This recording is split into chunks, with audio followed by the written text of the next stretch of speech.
শুশুনি শাকের এই দুর্দান্ত স্বাদের রেসিপি থাকলে গরম ভাতের সাথে পুরো জমে যাবে। এতটাই মজার হয় শুশুনি শাকের এই রান্নার রেসিপিটি। তো অবশ্যই একবার শুশুনি শাকের এই রান্নাটা করে দেখতে পারেন। তো আজকে আমি নিয়ে এসেছি শুশুনি শাকের দুর্দান্ত স্বাদের একটা রেসিপি। তো আসসালামু আলাইকুম, আশার মিনি কিচেনে সকল বন্ধুদের স্বাগত জানিয়ে শুরু করছি। আর শুশুনি শাক খাওয়া কিন্তু খুবই উপকার। যাদের ঘুমের সমস্যা আছে তারা কিন্তু শুশুনি শাক খেতে পারেন, তাহলে খুব ভালো ঘুম হয়। তো চলুন রেসিপিটি দেখে নেওয়া যাক, আর ভিডিওটি স্কিপ না করে দেখতে থাকুন কিভাবে আমি শুশুনি শাকের রান্নাটা করছি। প্রথমেই দেখুন, এখানে আমি এক পেঁচে শুশুনি শাক নিয়েছি। শাকগুলো একদম টাটকা, বাজার থেকে কিনে আনা। শাকগুলো কিন্তু খুব ভালো, খুব একটা খারাপ নেই। শাকগুলো একদম টাটকা, কচি দেখে আছে শাকগুলো। আর এই শাকগুলোকে প্রথমে আমি বেশ ভালোভাবে বেছে নেব।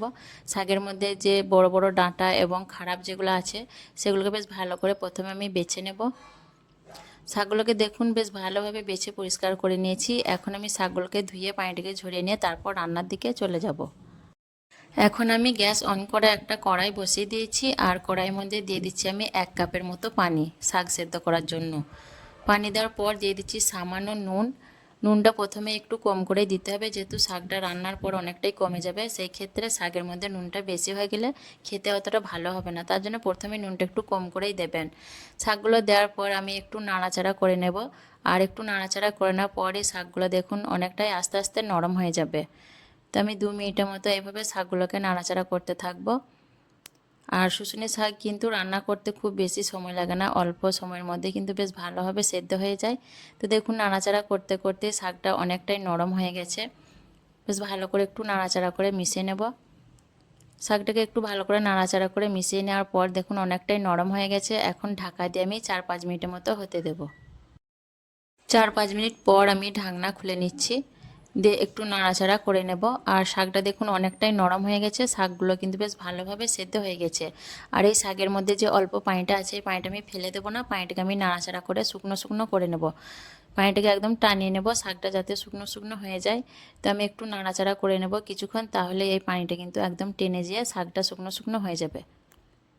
হাই ফ্লেমে আমি 2 মিনিটের মতো নাড়াচাড়া করে নিয়েছি। দিয়ে দেখুন পানিটা কিন্তু একদম শুকিয়ে গেছে, পানিটা আর নেই। আর শাকগুলো একদম শুকনো শুকনো হয়ে গেছে।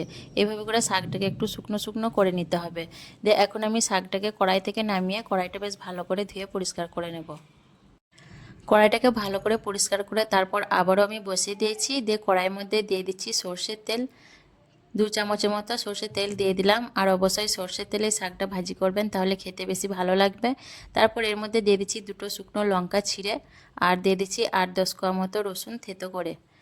দিয়ে নাড়াচাড়া করে লঙ্কা আর রসুনটাকে আমি ভেজে নেব। রসুন আর লঙ্কাটাকে খুব কড়া কড়া করে ভাজবো না, যাতে রসুনের মধ্যে সুন্দর একটা কালার চলে আসে সেরকম করে ভেজে নেব।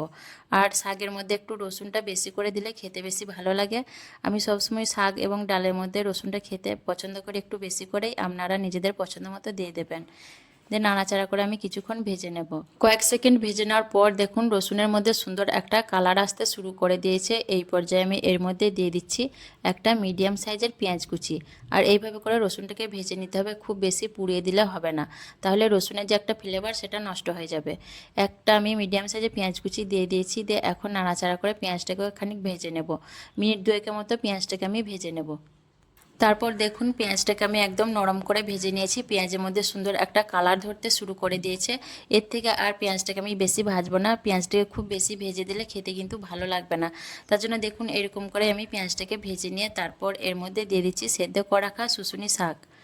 শাক দেওয়ার পর আমি আবারও 3-4 মিনিটের মতো বেশ ভালো করে নাড়াচাড়া করে ভেজে নেব, যাতে পেঁয়াজ এবং রসুনের ফ্লেভারটা শাকের মধ্যে বেশ ভালো করে মিশে যায়। এইভাবে 3-4 মিনিটের মতো আমি নাড়াচাড়া করে ভেজে নিলেই কিন্তু আমার শাক ভাজিটা সম্পূর্ণ তৈরি হয়ে যাবে। 3-4 মিনিটের মতো আমি বেশ ভালো করে শাকটাকে পেঁয়াজ রসুনের সঙ্গে ভেজে নিয়েছি। এইভাবে করে শাকটাকে একটু ভেজে নিতে হবে, তাহলে পেঁয়াজ রসুনের ফ্লেভারটা শাকের মধ্যে খুব সুন্দরভাবে মিশে যাবে। তো এখন আমি শাকটাকে দেখুন একটা প্লেটের মধ্যে তুলে নিচ্ছি, দিয়ে আপনাদের দেখিয়ে দেবো। আর এইভাবে অবশ্যই একবার শুশুনি শাক রান্না করে দেখবেন, খেতে কিন্তু ভীষণ মজার হয়। গরম গরম ভাতের সাথে খেতে কিন্তু দারুণ লাগে, একদম জমে যাবে পুরো গরম ভাতের সাথে। এই রেসিপিটা শুশুনি শাকের এতটাই মজার হয়। তো আজকের এই শুশুনি শাকের রেসিপি কেমন লেগেছে অবশ্যই কমেন্টে জানাবেন। ভালো লাগলে লাইক করবেন, শেয়ার করবেন, আর আমার চ্যানেলটিকে সাবস্ক্রাইব করে আমার পাশে থাকবেন। আসবো আবারও অন্য কোনো রেসিপি নিয়ে। সকলে ভালো থাকবেন, সুস্থ থাকবেন।